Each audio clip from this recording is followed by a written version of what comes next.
Bismillahirrahmanirrahim. Assalamualaikum warahmatullahi wabarakatuh. Pada pensyarah Dr. Fardila binti Muhammad Zahidi, saya Abu Bakar bin Muhammad Arbi dengan nombor matrik D201720811360, pelajar ijazah Sajadah Muda Pendidikan Reka Bentuk dan Teknologi. Pada hari ini saya akan membentangkan mengenai latihan industri saya di perusahaan anak-anak kampung. Setinggi-tinggi penghargaan dan ucapan terima kasih saya ucapkan kepada perusahaan anak-anak kampung kerana telah memberi saya peluang untuk menjalankan latihan industri selama 9 hari ataupun minimum 70 jam di perusahaannya. Oleh itu, saya ingin memberikan penghargaan kepada Puan Asmah binti Masri selaku pengarah syarikat dan juga selaku penjelia industri saya sepanjang saya bertugas di sanalah. Tidak dilupakan juga saya ingin mengucapkan ribuan terima kasih kepada pekerja-pekerja perusahaan anak-anak kampung seramai 8 orang yang banyak memberi tunjuk ajar kepada saya yang masih hijau dalam bidang pembuatan. Selain itu, segala tunjuk ajar daripada semua pekerja, terutamanya dalam bahagian pembuatan dan pemprosesan, telah memberikan saya sebuah pengalaman baru serta ilmu-ilmu yang sangat bermanfaat kepada saya. Pengalaman dan ilmu yang disumbangkan itu kelak insya-Allah akan membantu saya dalam menempuhi alam pekerjaan sebenar. Seterusnya saya juga ingin mengucapkan jutaan terima kasih kepada Dr. Fardila kerana membantu dalam memberikan garis panduan tentang apa yang perlu dilakukan oleh saya sepanjang berada di perusahaan anak-anak kampung. Seterusnya diteruskan dengan pengenalan. Perusahaan anak-anak kampung adalah sebuah perusahaan pembuatan bahan kimpalan dan juga produk makanan. Perusahaan ini beroperasi sejak awal tahun 2006 lagi, yang mana dia mengutamakan tentang pembuatan pagar-pagar lori, pembuatan rak bunga, pembuatan bahan untuk kegunaan jentera pertanian, dan juga mereka juga menyediakan perkhidmatan membaik pulih jentera pertanian seperti traktor dan juga lori. Dalam memastikan perusahaan dapat menghasilkan dapatan keuntungan sepanjang tahun, mereka juga menjalankan perniagaan sewa jentera pertanian bagi membolehkan pekerja-pekerja mereka bekerja sepanjang tahun lah. Dan bukan hanya bekerja jika terdapat tempahan.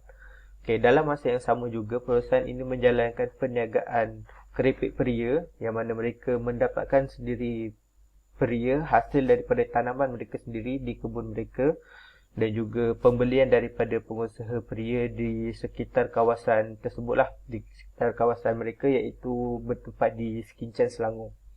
Perusahaan ini mempunyai beberapa ejen penjualan mereka sendiri yang terdiri daripada kawasan di Kuala Lumpur, di Felda Keratung dan juga di kawasan Kuala Selangor, serta mereka juga melakukan penjualan secara atas talian di laman Shopee. Sedikit penerangan tentang jadual program latihan ataupun tugasan. Secara ringkasnya, pada 1 dan 2 hari bulan 4 kami melakukan tugasan merumput dan mengemas batas di kebun dengan keluasan lebih kurang 3 ekar. Pada 3 hari bulan 4 kami menuai hasil peria di kebun milik pengusaha sendiri yang bermula jam 9 pagi hingga 5 petang. Pada 4 hari bulan 4 bersamaan hari Ahad, kami mencuci dan memotong peria-peria yang telah pun kami kutip untuk diproses sebelum digoreng pada keesokan harinya lah, pada 5 hari bulan 4. Pada hari 5 hari bulan 4 tu kami mengadun tepung, menggoreng peria untuk dibuat ni lah, dan kemudian setelah ditoskan, peria akan dimasukkan ke dalam packing besar iaitu 10 kg, dan kami melakukannya pada jam 9 pagi hingga 5 petang. Pada 6 hari bulan 4 kami melakukan tugasan membungkus dan memasang label serta tarikh luput pada stiker. Tarikh luput stiker pada kerepek bermula jam 10 pagi hingga 6 petang.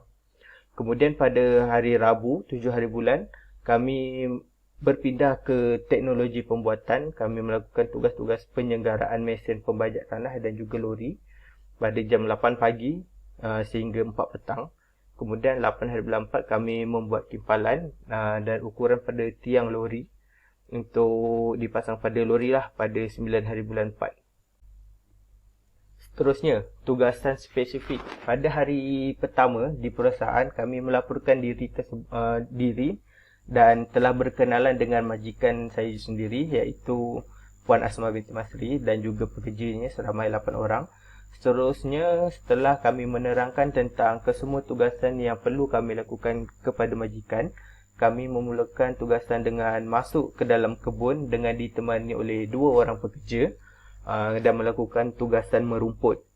Seterusnya, pada hari kedua kami masih lagi melakukan tugasan merumput dan membuat batas di tanah berkeluasan 3 ekar.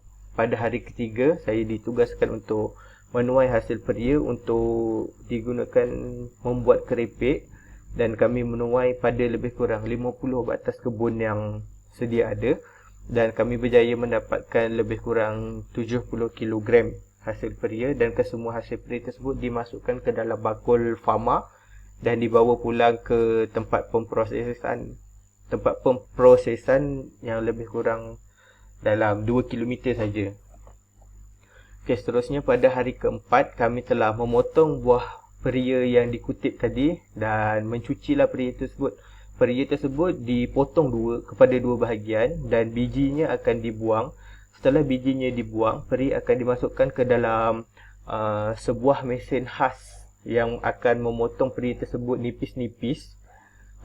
Dan kemudian setelah dipotong nipis-nipis, peria akan dimasukkan ke dalam air garam dan juga air kapur, kemudian dibilas dengan air bersih. Dan setelah itu peria akan dikeringkan selama 1 malam untuk memastikan peria betul-betul kering sebelum digoreng. Pada hari kelima, setelah peria tersebut kering, kami akan mula mengadun dan menggoreng peria tersebut. Peria digoreng dengan 3 perisa, iaitu original, pedas dan juga rempah. Tetapi pada hari kami menggoreng, kami ditugaskan untuk menggoreng original, sebab untuk menggoreng pedas dan rempah dia lebih rumit dan agak sukar untuk orang baru menggoreng. Itu kata penyelih lah.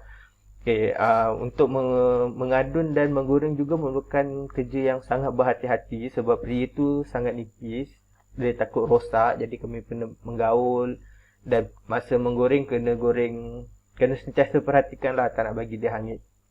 Pada hari ke-6 kami melakukan tugasan mengepek peria yang telah dipack. Mula-mula peria dipack 10 kilo. Kemudian baru dipack ke dalam, bila minyak dah turun, baru peria akan dimasukkan ke dalam balang seberat lebih kurang 210 gram ke 220 gram.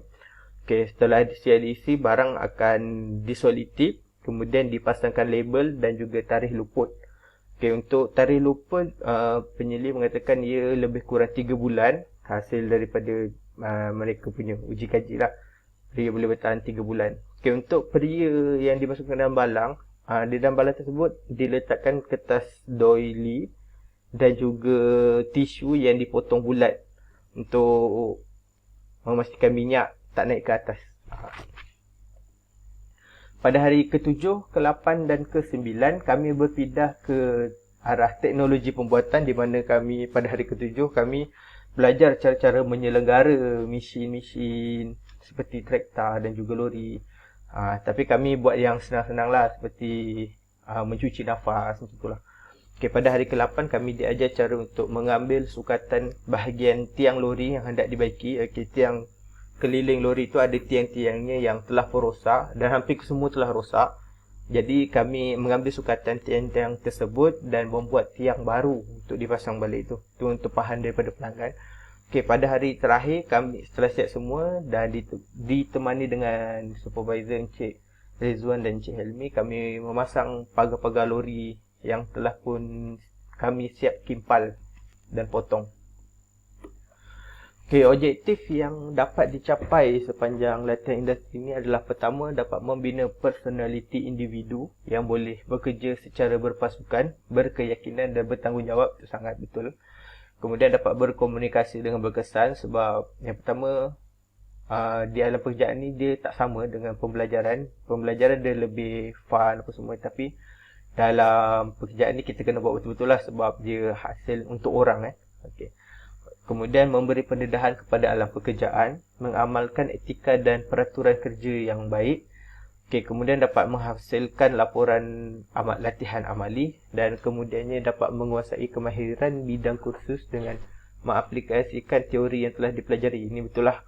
Sebab macam kami dapat mengaplikasikan pembelajaran pertanian dan juga kimpalan yang kami belajar di USI semasa melakukan latihan industri di sini. Okey. Seterusnya, bahan teknik dan usaha yang terlibat. Okey, dalam menjalani tugasan ini saya telah mengadaptasikan pengetahuan daripada subjek pembuatan makanan, subjek teknologi pembuatan dan juga subjek teknologi pertanian. Okey, dalam teknologi pembuatan ni saya dapat belajar cara-cara menghasilkan makanan yang dapat bertahan dengan lama apabila dipasarkan. Okey, macam mana cara packaging dia, macam mana cara menyimpan dia. Macam itulah. Okey, dalam bahagian pertanian pula saya dapat menggunakan pengetahuan saya dalam pembuatan batas-batas kebun secara konvensional seperti belajar di USI. Dan di sini juga saya dapat belajar membuat batas dengan menggunakan cara-cara yang moden, yang menggunakan jentera yang mana lebih senang dan lebih mudah, lebih cepat. Okey. Di bahagian teknologi pembuatan pula, ia banyak menggunakan mesin kimpalan, mesin pemotong elektronik, mesin penebuk. Okey, macam di sini kami banyak menggunakan mesin MIG dan elektronik cutter untuk memotong dan menyambung besi-besi yang ada. Dan ini semua adalah pengetahuan yang saya pelajari masa kelas kimpalan untuk subjek teknologi pembuatan, di mana di sini pun ada juga teknologi yang menggunakan mesin kimpalan Arca seperti yang ada di UPSI lah. Okey. Seterusnya, pengajaran baharu yang diperolehi. Okey, pengajaran baru diperolehi adalah cara bagaimana untuk menyelenggara jentera pertanian yang mana semasa di UPSI saya tidak berpeluang untuk mempelajarinya. Okey, disebabkan telah pun bertukar kan. Okey, saya juga tak dapat melihat mesin-mesin yang digunakan untuk membuat serta menggembur tanah. Saya juga dapat melihat mesin-mesin yang digunakan untuk menggembur tanah kebun di mana ia lebih mudah berbanding menggunakan kaedah konvensional lah. Okey, kalau saya ada bertanya pada supervisor saya, Encik Rizwan, beliau mengatakan yang jika kita menggunakan mesin penggembur tanah ni, traktor ni, mereka boleh buat batas kebun sepanjang 3 rantai. Dia cakap 3 rantai, dan lepas tu sebanyak 110 batas dalam masa setengah hari lebih lah. Tapi tak sampai 1 hari katanya, macam tu. So dia sangat menjimatkan masalah sebab untuk 3 ekar tu kami menggunakan kaedah konvensional sangat penat. Untuk 2 hari pun tak siap kami buat 3 ekar tu. Ya. Masalah yang dihadapi dan juga cadangan. Okey, antara masalah yang saya nampak pada perusahaan ini adalah yang pertama, masalah dalam melakukan pembungkusan kerana ia mengambil masa yang agak lama. Majikan perlu memotong tisu menjadi bentuk bulat dan diletakkan di bahagian bawah. Lepas tu disertakan dengan kertas doily. Okey, cadangan saya, majikan boleh membeli mesin yang sedia ada macam cutter yang memang bentuk bulat. So majikan boleh terus klipkan dia. So tisu tu akan terjadi bentuk bulat. Kira lebih cepat lah sebab majikan sekarang dia perlu lipat tisu tu, perlu gunting untuk bentuk bulat. Okey, macam tu. Seterusnya, masalah untuk menggunakan mesin kimpalan MIG yang mana kita tahu mesin ni adalah untuk besi-besi yang tebal. Okey. Untuk cadangan saya untuk mesin kimpalan boleh beli mesin TIG yang mana ia adalah untuk mengimpal besi-besi nipis yang mana besi-besi ni takkan bocor. Kalau MIG kita pasang kat besi nipis, kalau orang tu tak profesional dia akan bocor. Macam tu. Seterusnya, aktiviti yang diminati tetapi tidak dapat diikuti. Okey, saya sangat berminat untuk membawa jentera pertanian, tetapi semasa melakukan LI saya tidak berpeluang untuk membawanya disebabkan faktor tanah yang sangat basah, disebabkan baru lepas hujan masa tu. Jadi untuk tanah pertanian ni, jika berlaku hujan lebat, tanah tidak dapat diproses dalam masa 3 ke 4 hari. Sebab bila dia terlalu basah, dia akan melekat dia punya batas tu, takkan cantik lah majikan cakap. Okay. Pihak majikan juga ada sebuah jentera pertanian ringan untuk membuat batas, tapi juga tidak boleh digunakan disebabkan faktor dia di bawah sewaan orang lain lah. Okay. Seterusnya adalah kesimpulannya. Secara keseluruhannya, latihan industri yang dilaksanakan oleh pelajar semester 7 ni adalah amatlah berguna, terutamanya bagi diri saya, kerana dengan adanya latihan industri ini, dia menjadi satu landasan bagi saya untuk mengenali bidang kerja yang sebenar serta yang lebih luas. Saya juga berpeluang menggunakan kemahiran yang saya dapat di latihan industri ini untuk kebaikan masa depan saya. Okay, ia juga secara tidak langsung menjadi landasan bagi saya untuk mengembangkan kemahiran sedia ada saya dengan lebih meluas sekali. Okay, seterusnya, semua pengetahuan dan pengalaman yang didapati akan menambahkan lagi keyakinan saya, kemahiran saya serta kebolehan diri saya dalam melakukan sesuatu kerja apabila memasuki alam pekerjaan kelak. Okay, sekian saja daripada saya. Terima kasih. Assalamualaikum.